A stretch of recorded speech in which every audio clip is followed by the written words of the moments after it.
안녕하세요, 멋진 아재입니다.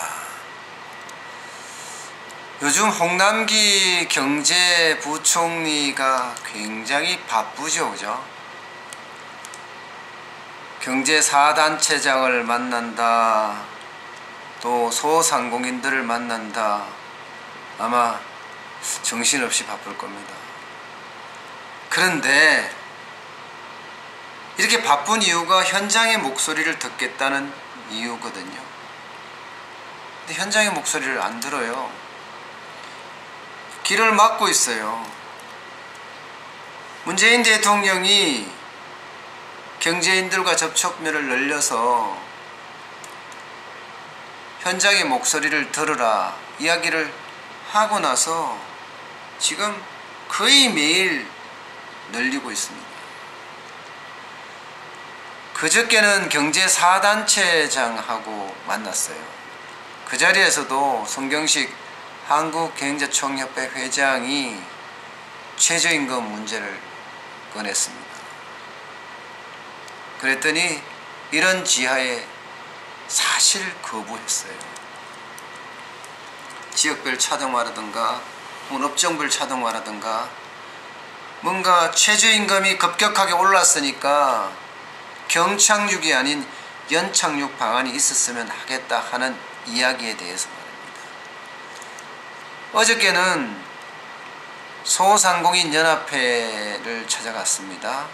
회장단하고 라운드 테이블 둘러 앉아서 아주 자유로운 격이 없는 토론을 했거든요. 이 자리에서도 마찬가지였어요. 최승재 소상공인 연합회 회장이 주유수당을 좀 폐지를 해야 된다. 사실상 자영업자 소상공인은 지불 능력이 그만큼 있지 않다. 이렇게 이야기를 했거든요. 마찬가지로 여기서도 주유수당 폐지 없다 하고 아주 단도직입적으로 이야기를 했어요.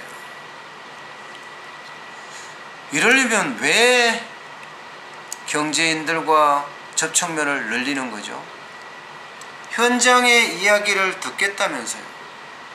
그리고 그 이야기를 토대로 정책을 만들다면서요. 그런데 이렇게 일방적으로 그냥 정부 정책만 설명하고 이럴 거면 굳이 뭐하러 이렇게 접촉면을 늘리는지 참 안타까울 따름입니다. 지금 자영업자 소상공인들은요, 사업의 존폐 기로에 서 있습니다. 최저임금이 너무 급격하게 오르면서 또 주유수당이 최저임금으로 들어오면서 그야말로 아유 내일 폐업해야지 하는 사람이 한둘이 아닐 정도예요. 그만큼 현장에서는요, 생존을 위한 몸부림을 치고 있다니까요. 그런데도 불구하고 현실론을 들어서 거부, 안 된다, 변경 없다 이런 이야기만 되풀이 한다면 현장 접촉면을 그렇게 늘릴 이유가 없습니다. 현장에 있는 그 절박함을 다시 한번 길을 진짜 한껏 열고 들어야 되지 않을까요? 실제 최저임금 취약업종이라고 이야기하는 업종이 있습니다. 세 가지 업종입니다. 도소매업이나 음식 숙박업이나 아파트 경비원으로 대표될 수 있는 시설관리업이에요. 여기 지난해 취업자 수가 18만 명이나 줄어들었습니다. 도소매만 하더라도 7만 2천 명 줄어들었고요. 음식 숙박업은 4만 5천 명, 시설관리업은요 무려 6만 3천 명 줄어들었습니다. 왜 이렇게 줄어들었을까요? 뭐 간단합니다. 답은 진짜 어려워서 그냥 폐업을 했거나 그러면 여기에서 가게 주인이라고 하는 사용자도 거기에 고용되어 있는 직원도 모두 뿔뿔이 흩어지게 되는 거죠.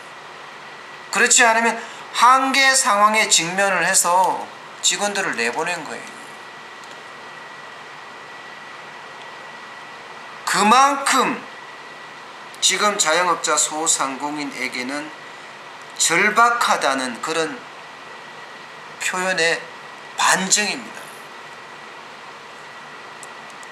이런 이야기를 들어서 이런 이야기를 어떻게 반영을 할까 생각해 봐야 하지 않을까요? 다른 나라들은 그러면 어떨까? 다른 나라들은요, 일본은 지역별로 또 업종별로 차등화를 적용을 하고 있습니다. 또 미국이나 캐나다나 중국이나 태국 같은 나라도 지역별로 차등화를 하고 있어요. 물론 차등화가 능사는 아닙니다. 차등화를 한다고 하면 많은 문제점이 또 발생을 할 거예요. 일본만 하더라도 지역별로 차등화를 하니까 농촌이 그냥 황폐화돼 가고 있어요. 많은 사람들이 도시로 몰리니까 말입니다. 그만큼 부작용도 있을 수 있다니까요. 그렇지만 지금 우리처럼 천편일률적으로 최저임금을 적용하기보다는 부작용이 좀 작다 하는 사회적 합의가 있었기 때문에 지금 그렇게 가는 거거든요. 우리도 무조건 어렵다, 안 된다 이렇게 난색만 표할 게 아닙니다. 진짜 대한민국에 적합한 최저임금 제도를 고민해 봐야 합니다. 그러려고 하면 현장의 이야기를 귀담아 들어야 합니다.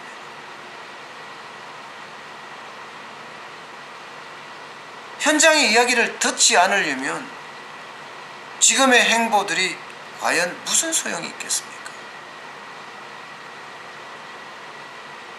진짜 자영업자, 소상공인, 중소기업인, 중견기업인 이들의 고통을 조금이라도 해소해주고 또 이들이 좀 더 성장하기를 바란다면 그들의 이야기를 귀담아 들어야 합니다. 귀를 쫑긋하고 세우고 들어야 합니다.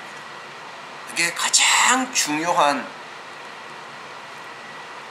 현장 행보의 의미 아닐까요? 오늘 여기까지 하겠습니다. 고맙습니다.